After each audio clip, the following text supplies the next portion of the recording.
ఓటీటీలోకి ప్రతి వారం లాగే ఈ వారం కూడా వివిధ భాషల్లో ఇంట్రెస్టింగ్ మూవీస్ అయితే రానున్నాయి. కొన్ని ఇప్పటికైతే స్ట్రీమింగ్ అయితే వచ్చేసాయి బాయ్. వీటిలో తెలుగు నుంచి పవన్ కళ్యాణ్ నటించిన ఓజీ కూడా ఉంది.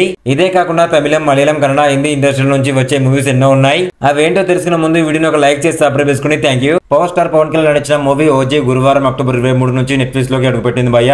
ఈ సినిమా తెలుగు సహా 5 భాషల్లో స్ట్రీమింగ్ అవుతుంది. పవన్ కెరీర్ లోనే అత్యధిక వసూలు సాధించిన ఈ సినిమాపై ఓటీటీలోనూ భారీ అంచనాలు నెలకొన్నాయి భయ్య. సెకండ్ మూవీ పేరు వచ్చేసి నడికార్. మలయాళం స్టార్ హీరో టొవినో థామస్ నటించిన నడికార్ మూవీ కూడా శుక్రవారమే అక్టోబర్ 24 నుంచి లయన్స్ గేట్ ప్లే ఓటీటీలో స్ట్రీమింగ్ అవుతుంది భయ్య.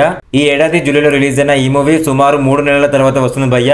తాట మూవీ పేరు వచ్చేసి jumbo circus. Kannada movie jumbo circus శుక్రవారం సన్ నెక్స్ట్ ఓటీటీలోకి వస్తుంది భయ్య. ఇద్దరు బెస్ట్ ఫ్రెండ్స్ భార్యల మధ్య జరిగే ఫైట్ చుట్టూ తిరిగే కామెడీ మూవీ ఇది భయ్య. ఎన్డీ శ్రీధర్ ఈ సినిమాను డైరెక్ట్ చేశాడు భయ్య. నేను చెప్పిన ఈ మూవీస్ లో మీరు ఏ మూవీని చూసారో కామెంట్ రూపంలో కమెంట్ చేయండి. వీటికన్నా ఇంకా బెస్ట్ మూవీస్ కావాలనుకుంటే మన ఇన్స్టాగ్రామ్, టెలిగ్రామ్, వాట్సాప్ గ్రూప్ లో జాయిన్ అండి. డిస్క్రిప్షన్ లో లింక్ ఇచ్చాను, వెళ్ళి చూడండి. సూపర్ ఉంటాయి మూవీస్ అనేవి. రివ్యూ నేస్తే ప్లీజ్ ఒక లైక్ చేసి సబ్స్క్రైబ్ చేసుకున్నా. Thank you.